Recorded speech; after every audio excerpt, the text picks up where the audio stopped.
Military. The armed forces remove a civilian government by force or the credible threat of it. Officers seize key infrastructure: the presidential palace, the broadcast towers, the central bank, the airport.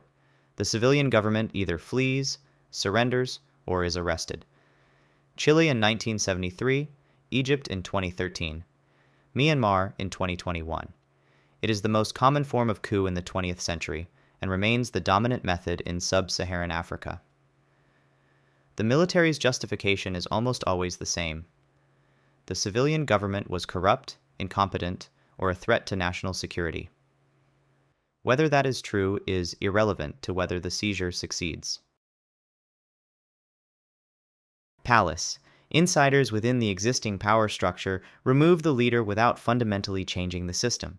The government stays, the party stays, the ideology stays. Only the person at the top changes. Nikita Khrushchev was removed in 1964 by members of his own Politburo while he was on vacation. He landed at the airport and was taken to a meeting where he was informed he had already resigned. Saudi Arabia's 2017 consolidation under Mohammed bin Salman, including the detention of hundreds of rivals at the Ritz-Carlton in Riyadh, follows the same structural logic. The defining feature is that the coup does not threaten the system. It only threatens individuals. Self-Coup. A sitting leader uses emergency powers to eliminate the institutions that could remove them. The legislature is dissolved, the courts are packed or suspended, and the constitution is rewritten or simply set aside. Alberto Fujimori did this in Peru in 1992 with the support of the military, calling it a necessary corrective to congressional obstruction. Ferdinand Marcos declared martial law in the Philippines in 1972 and governed by decree for 8 years. The legal mechanics vary, but the result is the same. A democratically elected leader becomes a ruler who no longer requires democratic validation. Counter-Coup.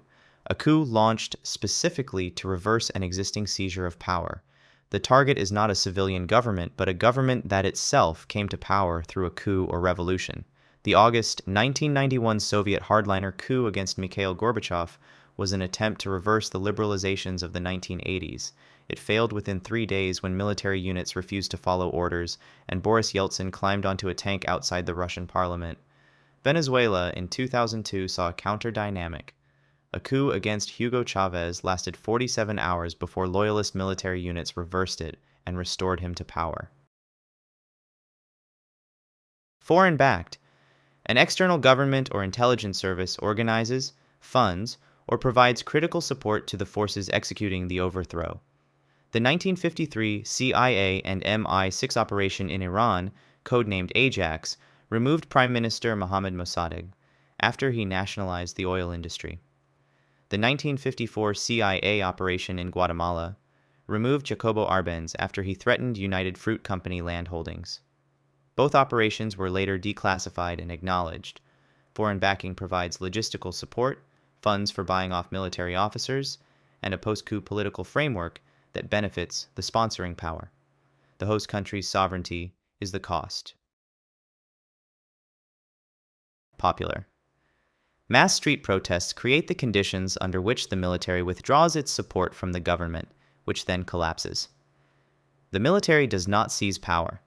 It simply stops defending the existing order. The Philippines in 1986 is the defining case. The People Power Revolution placed hundreds of thousands of civilians between Marcos's forces and the rebel military units, and Marcos fled within days. Egypt in 2011 followed a similar pattern, though the military there subsequently assumed direct control rather than handing power to civilians. The popular element provides legitimacy. The military element provides the mechanism. Constitutional. Existing legal or parliamentary procedures are used to remove a leader in a way that has the form of legality, but is driven by political rather than legal motives. This is sometimes called lawfare. Dilma Rousseff was impeached in Brazil in 2016 on charges her opponents acknowledged were technically applicable to many prior presidents. Manuel Zelaya was removed in Honduras in 2009 after the Supreme Court ordered his arrest for attempting to hold an unconstitutional referendum. Whether these removals were legitimate transfers of power or politically motivated coups using legal cover is still debated. That ambiguity is the point. Judicial. Courts are used as the primary instrument to remove an elected government or nullify an election result. The judiciary issues rulings that functionally transfer power without a single soldier moving. Bolivia in 2019 saw the electoral authority, under significant pressure, claim fraud in Evo Morales' election result. Morales resigned and fled after the military suggested he do so. The distinction from a constitutional coup is that the judiciary leads rather than supports the removal. The legal system becomes the mechanism of displacement. Creeping. No single event constitutes the seizure of power. Instead, a government gradually dismantles the institutions capable of removing it: the independent judiciary, the free press, opposition parties, and civil society organizations.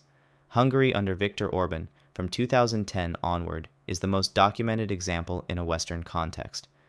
The electoral system was redrawn to make opposition victory structurally unlikely. Courts were packed. Media ownership was consolidated among government allies. By the time the process is complete, the formal structures of democracy remain but function differently. This is also called democratic backsliding or autocratization. Electoral. An election takes place, but the results are manipulated or rejected to prevent a transfer of power. This includes both outright fraud and refusal to leave office after a confirmed loss. The January 6, 2021 attempt to prevent the certification of the U.S. presidential election result falls under this category. Belarus in 2020 saw Alexander Lukashenko claim an implausible landslide against Svetlana Tsikhanouskaya, then deploy security forces against protesters who rejected the result. The distinguishing feature is that the election itself becomes the battleground rather than the barracks or the courts. Technocratic. An elected government is replaced by an unelected one composed of financial experts, usually under pressure from international creditors or institutions. No military, no courts, no fraud. The mechanism is economic. Bond markets spike, credit ratings fall, and the message from lenders is clear: the elected government cannot stay if the loans are to continue. George Papandreou called a referendum on EU bailout terms in 2011 and was gone within a week, replaced by Lucas Papademos, a former European Central Bank vice president who had never stood for election. Italy replaced Silvio Berlusconi with Mario Monti the same year under equivalent pressure. Both were described at the time as technocratic governments of national unity. Neither was chosen by voters. The distinguishing feature is that the coup is presented as the responsible option. The removal of democracy is framed as its protection. Thanks for watching. Which one would most people not recognize as a coup while it was happening? Let me know in the comments down below. Also, please remember to like and subscribe if you enjoyed this video.